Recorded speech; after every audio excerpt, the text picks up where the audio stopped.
Jalen Carter going to be our focus here, but real quick, UConn, San Diego State, you got a bet for tonight?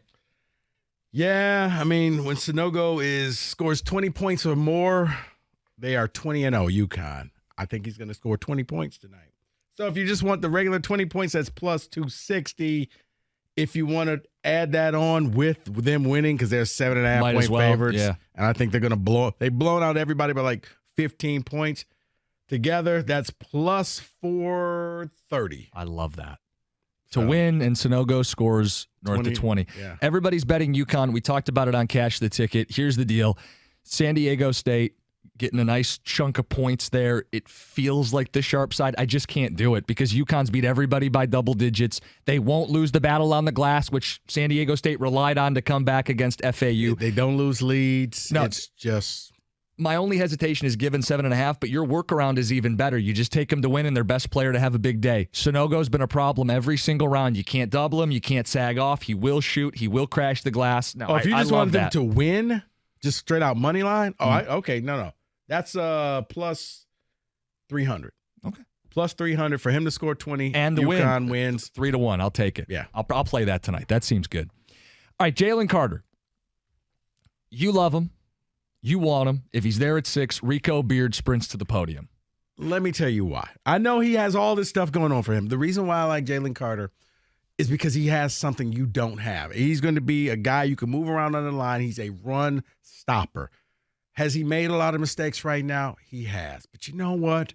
He's not going to be, 22, 23 for the rest of his life.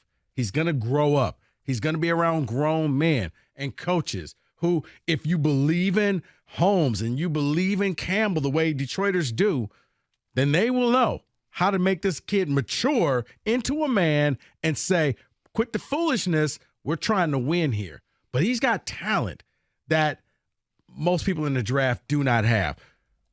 2 months ago, he was the number 1 overall pick. Now, he's self-sabotaging himself. But he was number 1. People, if you would have said Jalen Carter was going to go number 1 in the draft, nobody would have batted an eye. They would have been like, well, okay, you must have liked him over Will Anderson. You got an opportunity to get him. It's on a discounted price, but you don't care. Take the man, get this line better. Here's the latest. By the way, his birthday tomorrow. He'll be 22. Okay, so he's 21. A lot of people did a lot of stupid stuff at 21. I'm not excusing. I don't deny that. No, I just before people call and text in, I'm not excusing what he did. But what I'm saying is you grow up and you stop doing the dumb things that you did as a child. New York Post has released body cam video from the scene. He denied that he was racing the night that his teammate tragically died. There's also the report Drew Rosenhaus, his agent, he will not interview with anybody who doesn't have a top 10 pick. I don't know what you make of that. It feels like silly advice. Someone might want to trade up into the top 10 to pick you.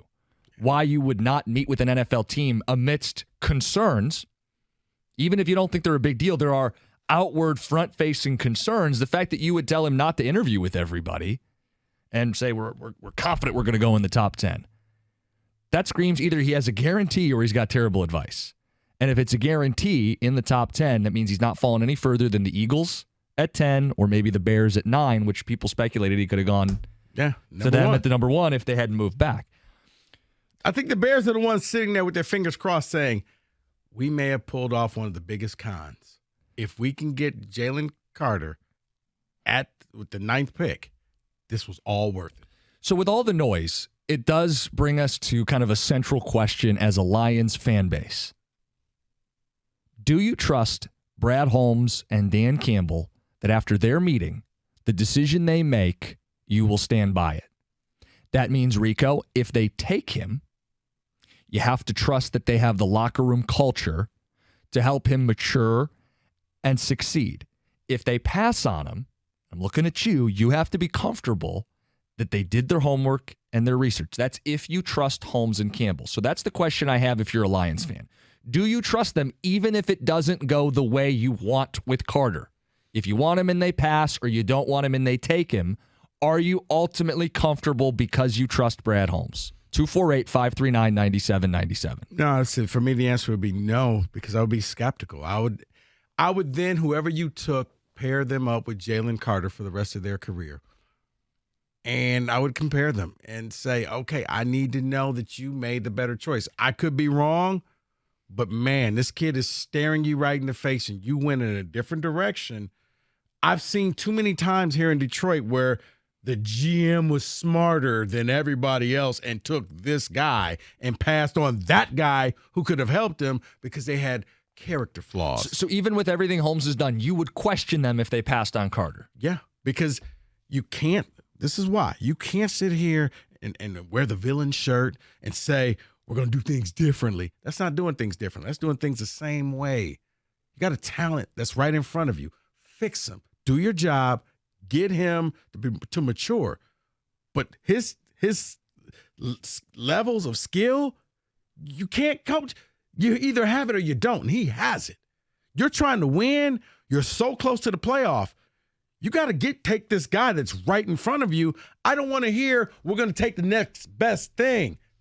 I reject that they have to, gotta do anything. They're well on their way. They're coming off a winning season. They've got 2 firsts, 2 seconds, cap space, and culture. Mm-hmm. They don't have to do anything. And if they say, we checked in on the player and the person, and we feel good about the player, but we don't know about the person, 6th overall is too precious a resource to risk it, to gamble it. They don't have to take gambles. They don't have to. They're well on their way right now. Okay, when are they going to put up the well on your way banner? Is that game 1? Okay, here it is. When does that banner get raised? We're well on our way. We didn't win a damn thing. The point is you don't have to deviate. No, hold on. The way they've turned this around, guys like Penei Sewell, Aiden Hutchinson, Amon-Ra St. Brown, guys who are great between the ears. They can also play, but they're also hyper-competitive, super high motors, not sloughing off at their pro day out of shape. These are the type of guys you build a winner with. If you have any doubts on Carter, do not take him at 6. Sometimes you get people at the discount, and I'll simply point to, I look at Micah Parsons and the Cowboys. You don't think that there's a bunch of teams that wish, God, I wish we weren't so sanctimonious in saying we didn't want this Micah Parsons guy because he was having some legal problems. You would love to have him on your team right now. I think the same with Jalen Carter. Yeah, he's having problems. But you know what people in Dallas talk about? They don't talk about stuff he did at Penn State. They talk about him switching numbers. They talk about him lining up, him being a mismatch. But nobody brings up that past. Right now, he is going through a difficult time, which means you can get him at a discount. Take advantage of that. And when he matures, now you got something. The beauty of this is we would both question the pick for very different reasons. You would question if they passed on him. I would question if they take him. Because I would say you've been building such a steady culture of good guys and good players. But here's where why deviate now for this guy? Where does your good guys and good players get you? A winning record last year with the arrow pointing up, and if you keep doing that, you're going to win more and more and more. And you know what? We watched the game from the same spot, our couches. You're good players. You need some jerks. You need some bad guys. I mean, TJ Lang has sat here and said every team needs a couple of guys that you may not invite over to your house. Hold on. I agree with that. And it's why when the initial report of the speeding and his teammate and maybe not being the most mature, if you remember, I didn't make that a big deal. It was when it became a pattern. And the more troubling thing to me was when when he went back out the next week and did it? When a big guy can't hold his weight and is out of shape. That's the bigger concern. That's a work ethic deal. Immaturity, even if you're a bad dude, I can look past it. But work ethic, I can't look past. 9 pounds to a man that big who thought he was going to jail? That's stress eating. What kind of 9 pounds is it where you can't finish your drills? Dude, you can't finish your drills. Yeah, because the cameras... Here's what you did not see. It's not about the cameras. He didn't finish the drills. Here's what you did. Did you see the entire workout or did you see the clips? I heard the report that he didn't finish the drills. Did you see the funny, nobody saw the entire workout, but you saw the different clips. Oh, he's breathing hard. Well, that normally happens after you run up and down, especially when, that everybody breathes hard after running drills. But, oh, look at that. Oh, he's not in shape. He didn't take this seriously. That scares me. Don't care. And I would question, and I think they're doing a good job, but I would question why this is the weird because place they plant their flag. Because the very next day, the verdict came out on what was going to happen to him. So, yes, where most people were at their pro day thinking, my future, he's at his pro day thinking, my future. And it ain't with football as I'm thinking about. Now, here's the deal. I'm going to have to scale Mount Sanctimonious again. But the only reason he felt bad is because he did bad. It was the consequences of mistakes he had made. And Rico, he may make more mistakes in his life. And if the way he handles the adversity is to pack on the pounds and get out of shape, I'm not drafting him 6th overall. Cookies, he's 21. 22 tomorrow. Let's just say he's 22. Made a horrible mistake. Put himself in made poor decisions. Put himself in a bad situation. He's trying to climb out of it. He may not be doing it the greatest, but I guess I'm looking bigger picture, and I'm hoping that Brad Holmes is also looking. I'm not looking at this kid right now. I'm looking at this kid 3-4 years from now. And when he becomes a man and when he gets better, he's wearing the Honolulu blue and silver and not the dark blue and orange of the Bears. They changed this culture with Penei Sewell and Aiden Hutchinson and guys like that. I don't think Carter, one of these things is not like the other. Okay, but don't think he's a guy like that. You can't brag. And at 6th overall, those are the guys who have to be pillars. You can't brag on this culture if this culture can't take, a cousin Eddie up in here. Somebody who's You shouldn't have off. to. You shouldn't have to. They're not picking 30th. They're picking in the top 10. Every family has a cousin Eddie because cousin Eddie is bringing it to the table.